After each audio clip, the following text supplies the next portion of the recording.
Je m'appelle Adrian Stone, espion et agent de terrain depuis plus de 15 ans. Je ne suis pas de ceux qui baissent facilement les bras. Tout a toujours été une question de calcul, d'instinct et de patience. La mission en Europe de l'Est devait être une formalité, récupérer une clé USB contenant des données cryptées sur les positions de missiles et la remettre à mes supérieurs. Mais rien ne s'est passé comme prévu. Quand j'ai mis la main sur l'objet, une vague de soldats est apparue de nulle part. Ma couverture, que je croyais intacte, avait été percée. Les coups de feu ont éclaté autour de moi. J'ai plongé derrière une voiture en stationnement, mais je savais que c'était une question de secondes avant qu'ils me repèrent. Avec le peu de munitions qu'il me restait, je devais me frayer un chemin jusqu'à la sortie. Mes nerfs étaient tendus à l'extrême, mais je savais que ma vie en dépendait.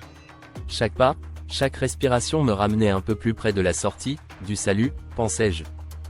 Après un long voyage semé de ruses et de faux itinéraires pour ne laisser aucune trace, j'ai finalement rejoint le point de rendez-vous de retour.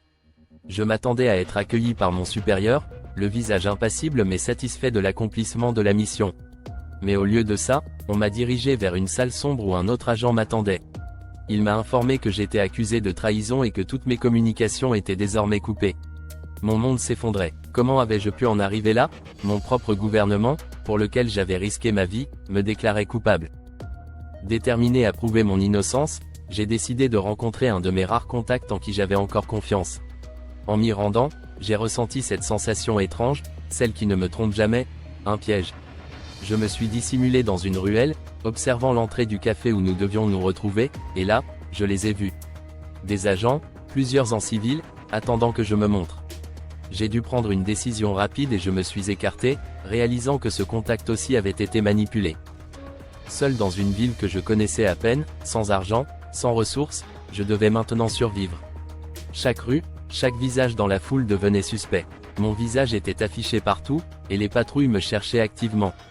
Ma formation m'a appris à me fondre dans la masse, mais cette fois, c'était plus complexe, mes propres alliés étaient sur mes traces. Après plusieurs heures de fuite, j'ai trouvé une petite boutique déserte. Dans un coin sombre, entre des piles de vêtements, j'ai pris ce dont j'avais besoin. Une veste usée, un bonnet, et une paire de lunettes de soleil démodées. Me regarder dans le miroir fut un choc, la personne que je connaissais avait disparu. Je n'étais plus l'agent Adrian Stone, mais un fugitif. Ce nouveau visage était ma première défense.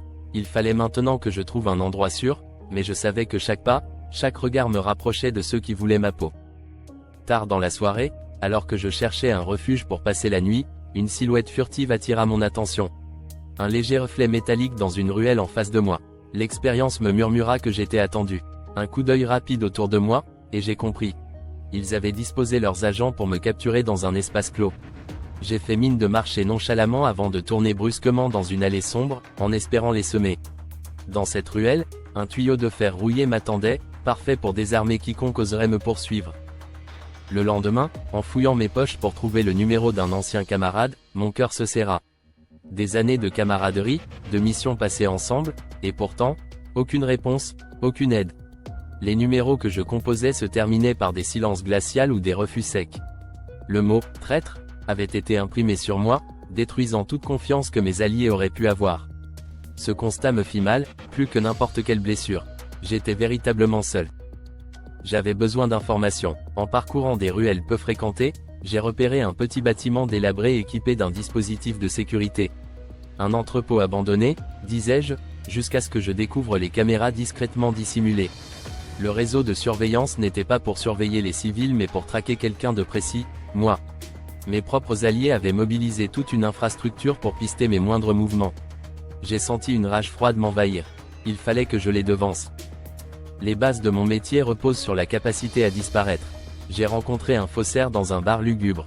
L'accord fut rapide mais coûteux, il exigea l'une de mes armes en échange.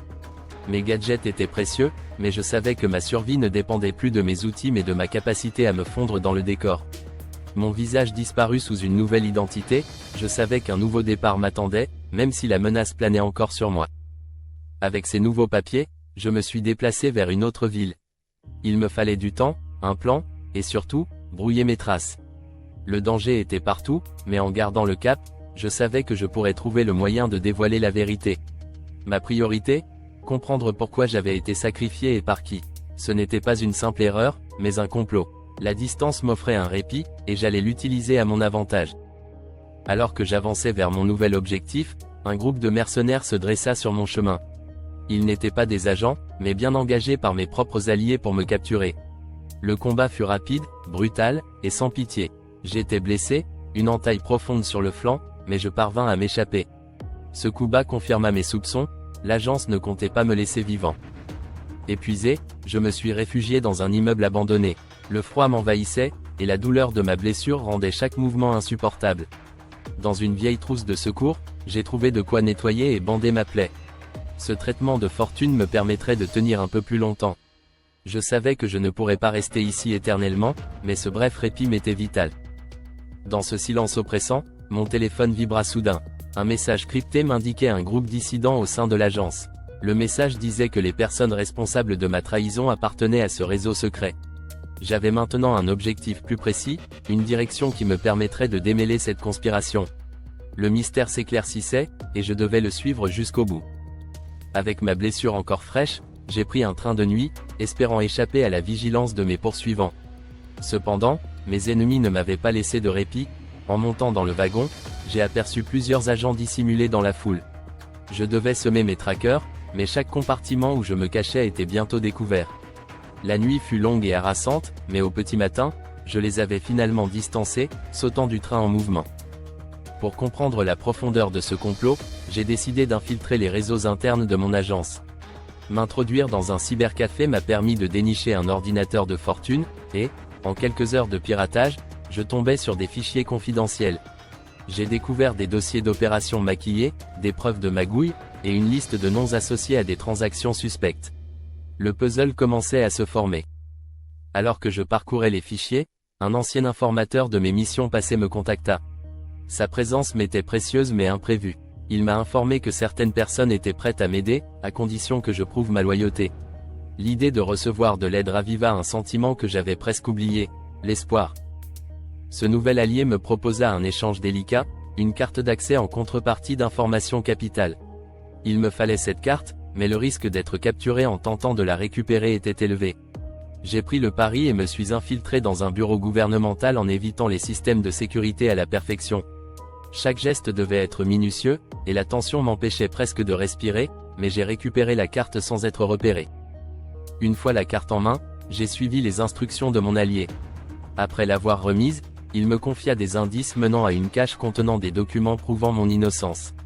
Mon instinct me disait de rester sur mes gardes, mais ces informations représentaient une possible sortie du cauchemar. Le lendemain soir, sous la couverture de la nuit, j'ai suivi les indications pour m'introduire dans cette cache. L'endroit regorgeait de systèmes de sécurité. En jouant de discrétion et de finesse, j'ai accédé au dossier. Cependant, une alarme silencieuse s'enclencha, et je n'eus que quelques secondes pour fuir. Une nouvelle course contre la montre venait de débuter, et chaque respiration comptait. La nuit m'engloutissait alors que je m'échappais de la cache. Derrière moi, des agents se déployaient dans les rues, leurs pas et murmures se rapprochant. J'ai foncé dans une ruelle sombre, chaque coin étant une possible embuscade. Mon souffle se faisait court, et mes forces commençaient à flancher, mais l'adrénaline me poussait en avant. Me faufilant parmi les passants nocturnes, je me suis glissé dans un marché couvert, utilisant la foule comme couverture. Mon identité, mon passé, tout ce que j'avais été semblait s'effacer à mesure que je me fondais dans l'ombre. Plus tard, dans un café obscur, je parcourus les documents volés. Les noms qui s'y trouvaient confirmèrent mes soupçons. Des agents de haut rang, en qui j'avais eu une confiance aveugle, s'avéraient être ceux-là même qui orchestraient ma chute. Leurs signatures sur des transactions douteuses et des échanges de messages cryptés montraient l'ampleur de leur trahison. Un mélange de colère et de trahison me submergea. Ces preuves me donnaient un premier pouvoir contre eux, mais elles étaient aussi un rappel du danger réel qui pesait sur moi. Avec les informations en main, j'ai réussi à envoyer un message codé à l'un des rares alliés encore dignes de confiance. Chaque mot était choisi pour ne révéler que l'essentiel, dans un code que seuls mes anciens coéquipiers pouvaient comprendre. Si ce message arrivait entre de bonnes mains, j'aurais peut-être une chance de prouver mon innocence. Le simple fait d'attendre une réponse était insoutenable, mais je savais que tout se jouait désormais sur ma capacité à rester en vie et en mouvement. En suivant un des noms de la liste, j'ai pris le risque d'approcher un officier impliqué dans le complot. En utilisant une fausse identité, j'ai réussi à lui faire croire que j'étais un agent en mission pour le rencontrer. Nous avons échangé des informations sous le couvert de la confiance. Ses réponses, ses hésitations, tout en lui trahissait son implication. malgré le calme que j'affichais, la tension était palpable. J'avais réussi à soutirer des détails supplémentaires sans me faire repérer, mais l'échange avait éveillé en moi une méfiance accrue. Les soupçons de l'officier, toutefois, furent trop vifs. Dans les heures qui suivirent, une tentative de capture fut organisée. Ils avaient anticipé mes mouvements, préparé des hommes pour me capturer discrètement. Ce n'est qu'en flairant le piège à la dernière seconde que j'ai pu m'échapper, déjouant les agents en changeant d'itinéraire au dernier moment.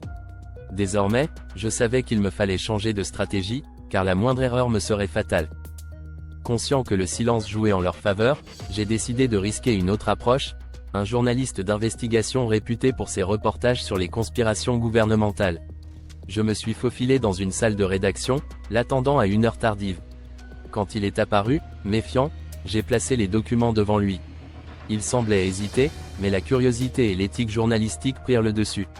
Avec lui, une porte vers la vérité semblait enfin s'ouvrir, même si la prudence était de mise. Avec le soutien potentiel du journaliste, j'ai élaboré un plan pour exposer les responsables. Mon objectif n'était pas seulement de prouver mon innocence, mais de mettre en lumière la corruption de cette organisation. Il fallait agir vite, avant que mon identité ne soit à nouveau compromise. En silence, nous avons coordonné nos mouvements, mes preuves prêtes à être publiées dès que l'information serait validée. Malheureusement, alors que j'avais commencé à croire que le vent tournait, mon ancien informateur me trahit en dévoilant ma localisation. Les agents sont arrivés plus vite que prévu. Une nouvelle fois, j'ai dû fuir, échapper à une mort certaine. La dure réalité me frappa.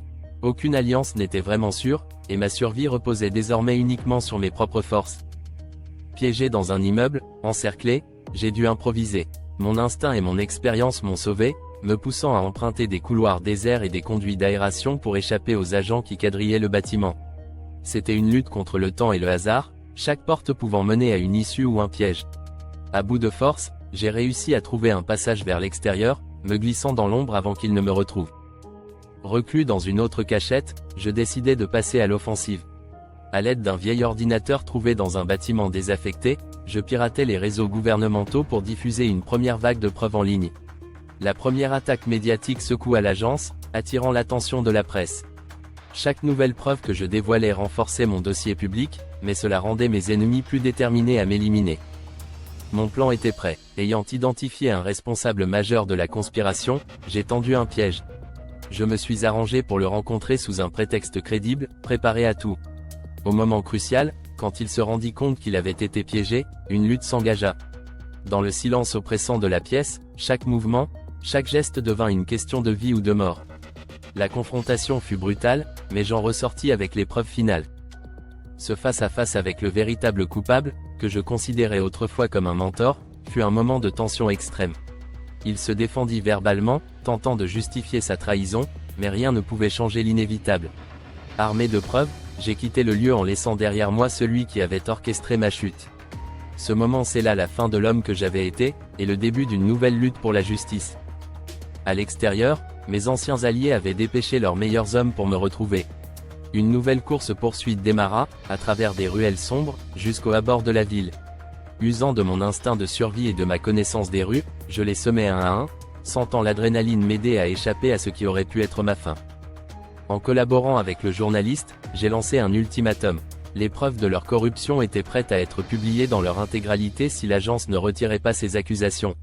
Cette action me plaçait au centre de l'attention médiatique et forçait l'agence à répondre publiquement. Le scandale éclata. Les médias et l'opinion publique prirent position, poussant mon agence à revoir sa position. Le soutien massif du public fit pression sur mes ennemis, qui commencèrent à comprendre que leur pouvoir n'était plus absolu. Finalement, sous la pression, l'agence céda et retira les accusations. Je fus disculpé, mais cela ne m'apporta qu'un sentiment mitigé. Ma vie d'espion était finie, mais le goût amer de la trahison demeurait. Les responsables de ma chute furent arrêtés et démis de leurs fonctions, mais cela n'effaça pas les cicatrices laissées par cette aventure. Leur déchéance publique apporta un semblant de justice, mais ma vie avait pris un tournant irréversible. Libéré mais transformé, j'ai décidé de disparaître. Une nouvelle identité, une vie tranquille, voilà ce que je recherchais. Le monde des espions, des trahisons et des mensonges était derrière moi. Dans un pays lointain, sous un autre nom, j'ai tenté de reconstruire ce qui restait de moi. Une nouvelle vie, loin des regards et des menaces, mais les souvenirs de mes jours passés revenaient souvent hanter mes nuits. Un soir, Alors que je pensais enfin être en paix, une note discrète glissée sous ma porte me proposa une nouvelle mission. Peut-être n'échapperai-je jamais complètement à cette vie d'ombre et de secret. Trahi, en quête de vérité, et enfin disculpé, ma vie demeurait marquée par le poids de mon passé. Cette mission m'avait montré que la vérité n'avait jamais de fin, et que, d'une manière ou d'une autre, je resterais pour toujours un espion, condamné à vivre dans l'ombre.